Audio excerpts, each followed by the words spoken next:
안녕하세요. 생활인의 시계 김생활입니다. 다이빙을 하지 않는 분들이라면 이해하기 힘든 일이지만은 렉다이빙이라고 해서 바다에 가라앉은 배나 비행기 같은 인공 구조물들을 잠수를 해서 들여다보는 오락용 다이빙의 한 종류가 있다고 합니다. 렉다이빙의 장소는 과거의 비극적인 사고나 전쟁 등의 이유로 침몰한 배나 비행기인 경우가 대부분일 텐데요. 조금이라도 더 재밌는 렉다이빙 장소를 찾는 수요가 많아지고 있는 덕분에 요즘은 퇴역한 배를 일부러 바다 밑으로 가라앉혀서 다이버들한테 제공하는 경우도 많다고 합니다. 다이빙 관련 정보지나 다이빙 협회의 홈페이지 같은 데 뒤져보시면은 대륙별, 바다별로 시도해볼 만한 렉다이빙 장소들, 그리고 렉다이빙을 위한 트레이닝 프로그램, 렉다이빙 할 때 주의해야 할 사항들과 관련된 정보들이 무수히 검색이 됩니다. 영어판 위키피디아에도 독자 항목이 있습니다. 렉다이빙이 인기를 끄는 이유는 분명히 있습니다. 일단 바다 위에 떠 있을 때는 쉽게 관찰할 수 없는 배의 아랫부분이나 배 내부의 복잡한 장치들이나 구조물들을 직접 관찰할 수 있고요. 역사적 의미가 있는 현장을 더 가까이서 관찰할 수 있는 기회가 되기도 합니다. 일부 난파선들은 고고학적으로 중요한 의의를 가지고 있는 경우도 있고 그 자체로 굉장히 중요한 문화적 유산인 경우도 있습니다. 특히 바다와 마주하고 살아온 인간의 역사를 공부하는 사람들에게는 렉다이빙이 중요한 학습의 현장이 될 수도 있겠죠. 굳이 역사적 의의나 문화적 의의를 찾지 않더라도 침몰한 지 오래된 배는 바위처럼 바다 생태계의 일부가 되어서 무수한 바다 생물들이 서식할 수 있는 터전으로 기능합니다. 렉다이빙은 침몰한 배나 비행기의 새로운 승객이 된 다양한 해양 생물들을 가까이서 관찰할 수 있는 계기를 줍니다. 드물지만 매우 운이 좋으면은 역사적으로나 예술적으로 혹은 경제적으로 의미가 있어서 소장 가치까지 있는 물건을 다이빙을 하는 과정에서 발견하게 되는 경우도 있다고 합니다. 물론 요즘은 역사적으로 중요한 난파선들은 해당 국가의 문화재 관리법 등에 의해서 보호를 받는 경우가 많아서 대부분의 경우 함부로 다이버가 직접 가지고 올 수는 없다고 해요. 렉다이빙이 인기가 있어서인지 요즘은, 그러니까 2010년대부터 난파선을 테마로 한 다이버 시계들이나 툴와치들이 제법 나오고 있는데요. 1912년에 빙하와 충돌해서 침몰했던 가장 유명한 난파선 타이타닉과 관련된 시계들을 우선 언급할 수 있을 것 같습니다. 타이타닉을 테마로 한 시계 중에서 제일 유명한 건 괴상한 컨셉 시계를 내놓는 걸로 유명한 로맹제롬이라는 회사에서 내놓은 타이타닉 DNA 시리즈일 겁니다. 2010년대에 나온 이 타이타닉 DNA 시리즈는 타이타닉의 진짜 잔해를 갖다가 다른 금속 재료들과 함께 녹인 다음에 시계를 만든 건데요. 과연 전체 시계 중량에서 타이타닉의 잔해가 얼마만큼의 비중을 이루는지는 좀 의심스럽긴 합니다만 정말 난파선의 잔해를 시계 제조에 활용했다는 점에서 꽤 이슈가 됐었습니다. 그 다음에는 작년 봄에 킥스타터에 잠시 등장했던, 킥스타터는 마이크로 브랜드들이 새로운 시계를 출시하기 전에 이제 사람들의 후원을 받는 펀딩 사이트 같은 건데, 킥스타터에 잠시 등장했던 홍콩의 OBD 시계라는 회사에서 타이타닉 X라는 프로젝트 시계를 내놓은 적이 있습니다. 이 시계는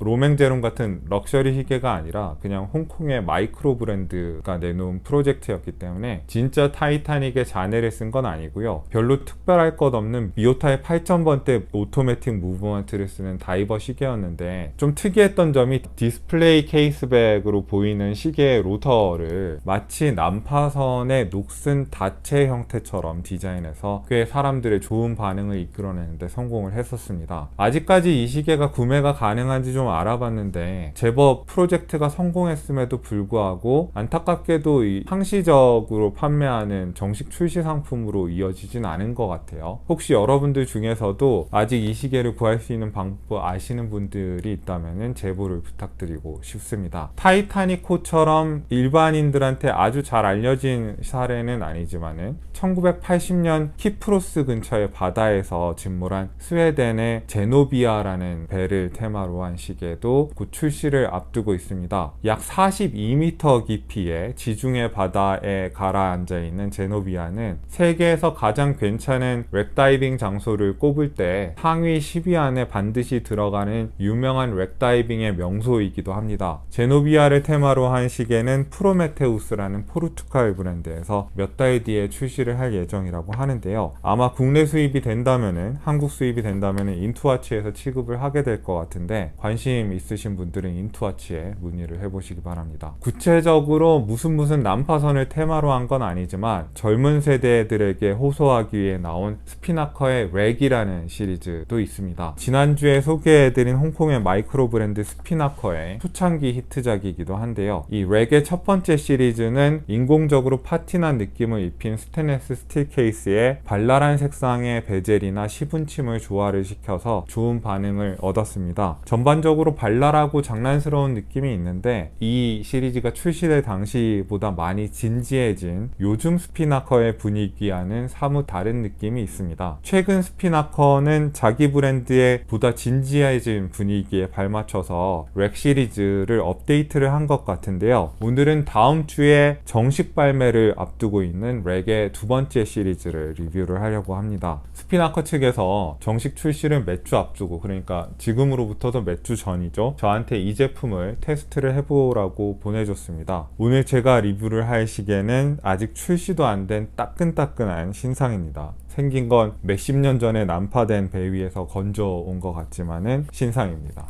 지난번 스피나커 크로프트 모델의 리뷰 영상이 반응이 좋았는지 스피나커 측에서 저희 채널 전용의 할인 코드를 만들어 주셨는데요. 원래는 20% 할인 쿠폰에 한 번 판매가 이루어질 때마다 저한테 10% 커미션이 떨어지는 조건이었는데, 제가 스피나커 측에 다시 얘기를 해서 저희 채널은 판매 실적에 따라서 수익을 분배받는 일은 공정한 리뷰 영상을 제작하는데 방해가 되기 때문에 원칙적으로 하지 않고 있다. 그냥 크리에이터한테 주는 커미션을 빼고 30% 할인 쿠폰을 만들어 달라고 요청을 해서 30% 할인 쿠폰을 받아왔습니다. 이제 스피나커 시계를 결제하실 때 생활 30이라고 쿠폰 코드를 입력을 하시면은 스피나커에서 팔고 있는 모든 시계에 대해서 30% 할인을 받으실 수 있습니다. 자, 할인해서 가격이 싸지는 건 좋은 일이긴 한데, 문제는 이 시계 자체가 좋아야 되잖아요. 두 번째 버전의 렉 시리즈는 어떤 장점과 단점이 있는지, 과연 전작의 인기를 이어갈 수 있을지 한번 테이블로 자리를 옮겨서 꼼꼼하게 살펴보도록 하겠습니다.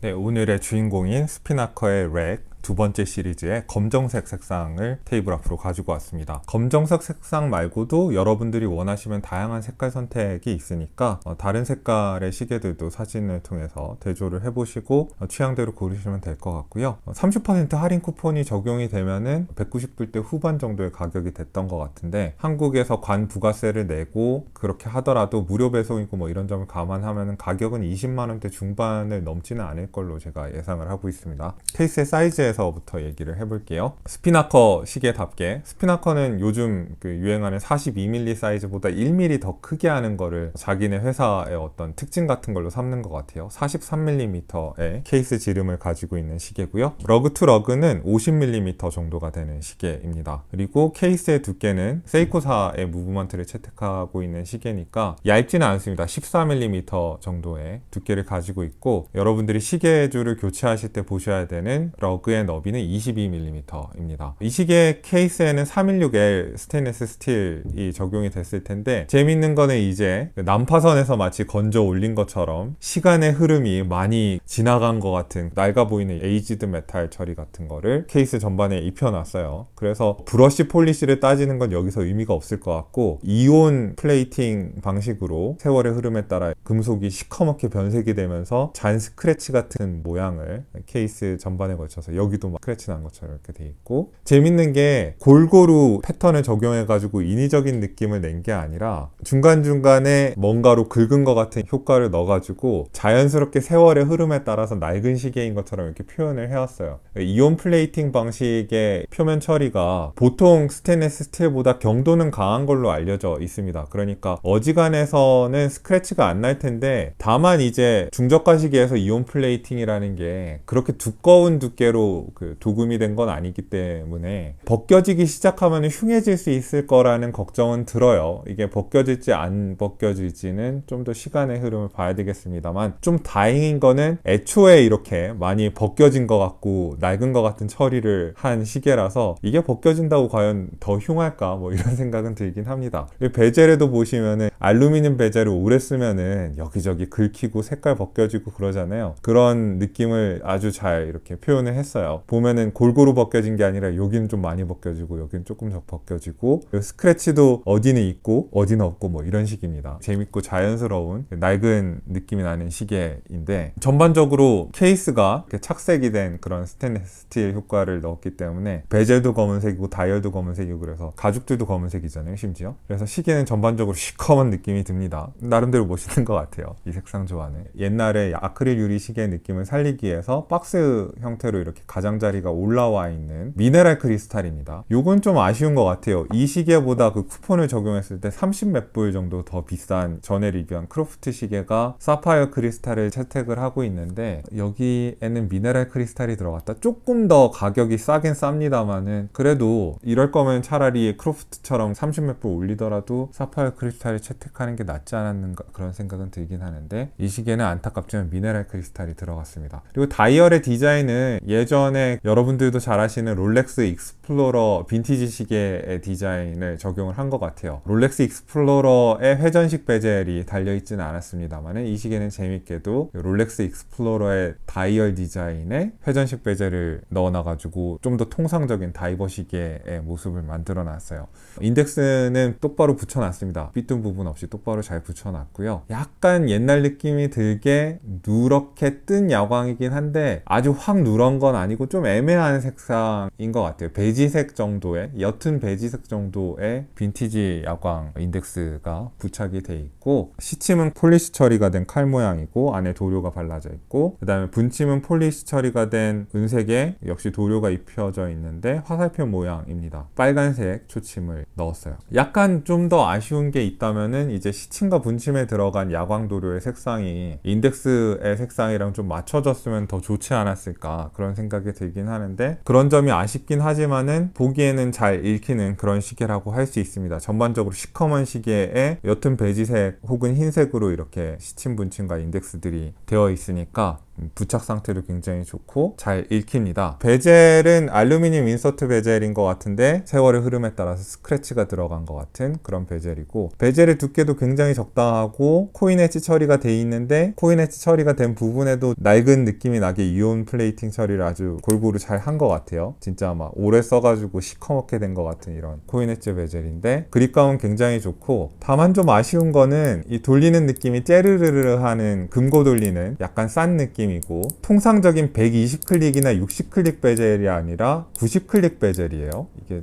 제작비 절감에 큰 의미가 있는지 잘 모르겠지만, 제가 60클릭 베젤도 좋아하고 120클릭 베젤도 좋아하는데 유일하게 왜 하는 거야 싶은 게 90클릭 베젤이거든요. 안타깝지만은 이거는 90클릭 베젤을 채택을 하고 있습니다. 돌리는 느낌은 약간 싸구려 같지만은 백플레이는 거의 없는 편입니다. 아예 없는 건 아니고 거의 없다고 해야 될 것 같아요. 구간에 따라서 아예 없는 구간도 있고 이렇게 많이 백플레이가 발생하는 구간도 있고 그런 베젤입니다. 그래도 그립감은 굉장히 좋고, 이 코인 엣지 부분에 특히 이렇게 신경 써서 낡은 느낌을 이렇게 표현한 거는 칭찬해 주고 싶어요. 베젤은 잘한 부분도 있고 못한 부분도 있다, 이렇게 얘기를 해야 되겠네요. 네, 다이얼 안쪽에 스피나커 로고는 은색 폴리시 처리된 로고가 부착이 돼 있고, 빨간색으로 방수 성능을 표시해 놨는데 초침 색깔과 아주 잘 일치가 되는 빨간색인데, 단점은 좀 잘 보이진 않습니다. 그리고 워터 레지스턴트, 오토매틱 이런 문구들이 적혀 있는데 한 줄 정도는 빼는 게 좋지 않았을까라는 생각이 들긴 합니다. 오토매틱이나 워터 레지스턴트를 이렇게 생긴 시계에서 기대하지 않는 분은 없을 거 아니에요.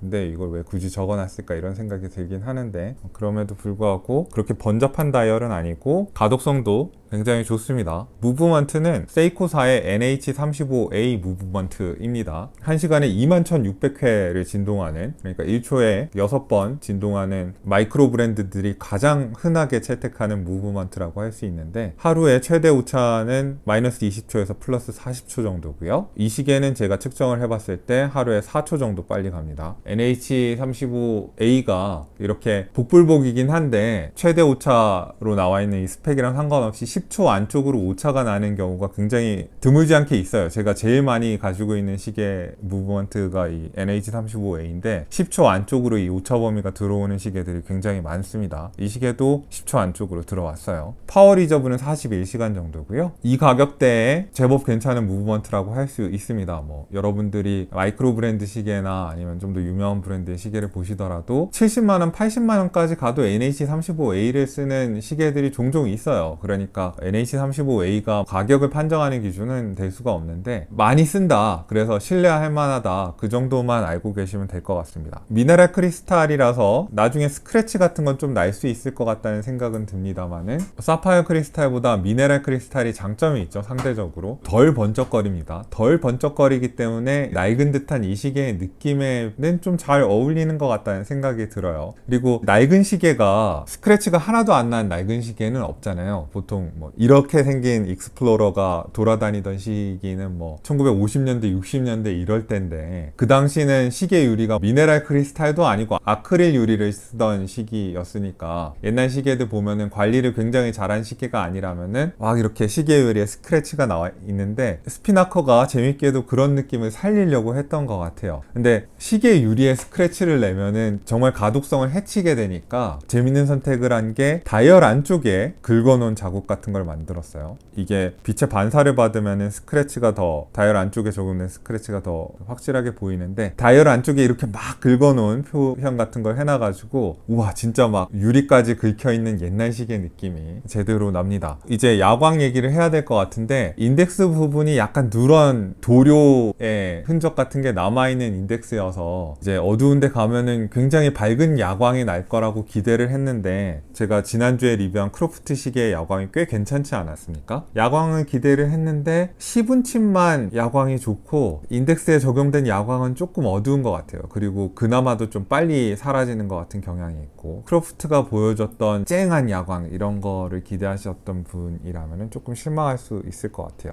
용두는 이제 크라운 가드가 없이 외로이 나와 있는 그런 용두인데, 크기는 적당하게 잡기 좋게 되어 있고 피나커 사인이 되어 있는 그런 용두인데, 여기에도 낡은 느낌이 나게 처리가 되어 있고, 용두는 굉장히 부드럽게 풀립니다. 감는 느낌도 굉장히 부드럽고, 용두를 반쯤 뽑으면 날짜창을 바꿀 수 있는데, 우리가 이제까지 NH35 무브먼트의 날짜창 움직임을 굉장히 많이 보지 않았습니까? 날짜창이 이렇게 정확한 클릭을 내면서 부드럽게 움직인다는 건 알고 있는데, 문제는 약간 날짜창의 정렬이 잘못된 것 같아요. 날짜창의 테두리를 기준으로 이렇게 봤을 때 숫자가 날짜창의 정중앙에 이렇게 맺히는 게 아니라 약간 아래쪽에 있는 것 같아요. 날짜창의 정렬이 약간 잘못된 시계라는 느낌이 드는데, 이건 좀 아쉬운 것 같습니다. 그리고 이제 C분침의 움직임을 보시면 분침이 용두의 이 움직임에 따라서 반응하는 속도나 이런 거는 굉장히 쾌적하고 좋습니다. 여러분들이 초침이 멈추는 데서 알 수 있듯이 해킹이 되고 초단위까지 시간을 정확하게 맞출 수 있는 시계입니다.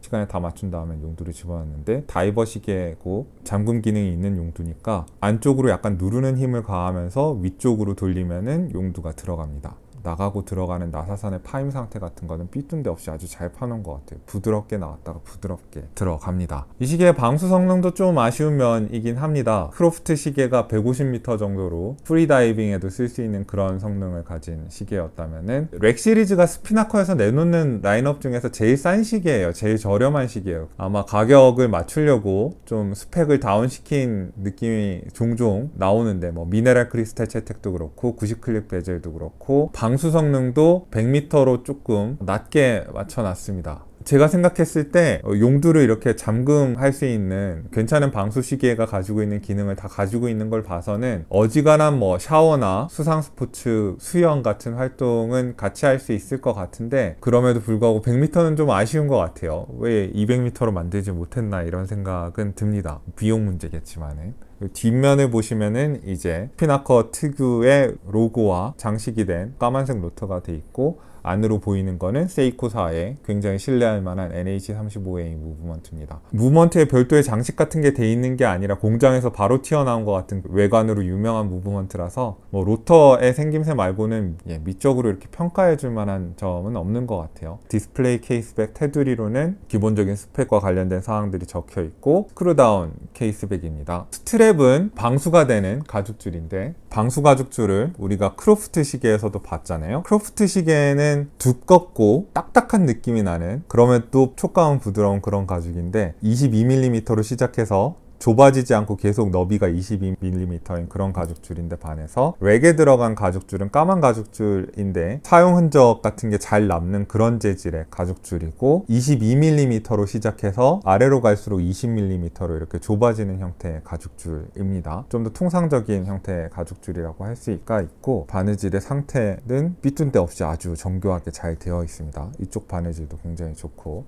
뒷면이 심지어 크로프트 시계보다 더 부드럽다는 느낌이 듭니다. 크로프트 시계도 굉장히 부드러웠는데 이 시계는 더 부드럽고 가죽의 재질도 크로프트 시계가 좀 빳빳한 가죽이었다면 이 시계는 좀 흐물흐물한 가죽입니다. 이런 촉감을 더 좋아하신다면 이 시계가 좋을 것 같습니다. 방수 가죽줄에 대해서 질문을 해주시는 분이 많았는데 초반에 방수 가죽줄의 성능은 물을 무서워하지 않아도 될 정도로 굉장히 좋은데 이게 시간이 흐르면서 방수 코팅 같은 게 약해지기 때문에 가죽줄의 방수 성능을 유지를 하려면은 착용한 다음에 항상 안쪽을 좀 깨끗한 천 같은 걸로 닦아줄 필요가 있다고 하더라고요. 그래야 방수 성능을 오래 유지할 수 있다고 합니다. 버클은 탱버클인데 피나커 로고가 굉장히 멋있게 새겨져 있고 역시 여기도 이온 플레이팅 방식으로 낡은 느낌을 살렸습니다. 스트랩은 굉장히 좋은 것 같아요. 22mm의 러그 너비를 가지고 있고 교체도 굉장히 쉽고 이 스트랩을 주고 싶은 다른 시계가 있다면 다른 데 줄 수도 있을 것 같고요. 22mm는 정말 널리 쓰이는 사이즈니까.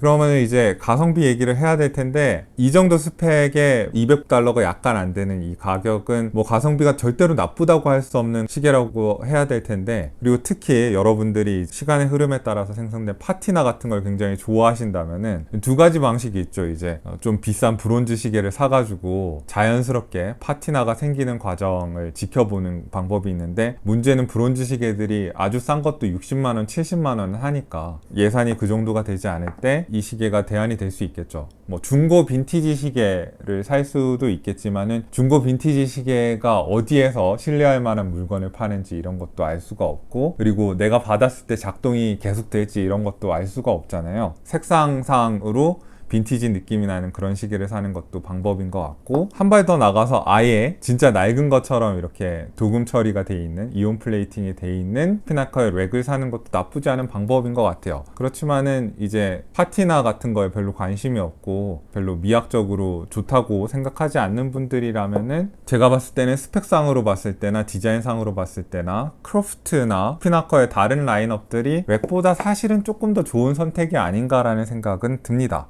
7인치 손목에 착용했을 때의 느낌은 이렇습니다. 두꺼운 일본 무브먼트를 기반으로 한 다이버 시계를 많이 만들어 본 스피나커라서 그런지 어떻게 하면 시계를 불필요하게 두껍게 보이지 않게 만들 수 있는지는 잘 연구가 된 것 같아요. 이 시계도 실제 두께보다 많이 손목위에서는 얇아 보이는 그런 시계라고 할 수가 있고 방수 스트랩이 진짜 부드러워서 착용감은 너무너무 좋습니다. 오히려 가죽줄은 빳빳했던 크로프트 시계에서 진일보한 면이 있는 것 같아요. 네, 그러면은 마지막으로 야외에서 이 시계의 파티나 처리 같은 것들이 어떻게 보이는지 여러분들이 확인하실 수 있게끔 야외 착용샷 사진을 보내드리고 오늘 방송을 마치도록 하겠습니다.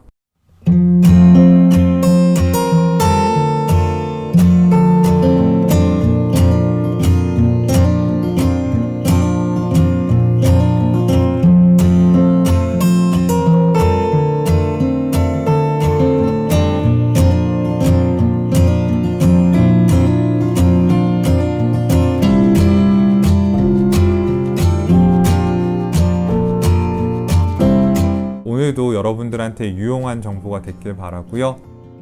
생활인의 시계였습니다.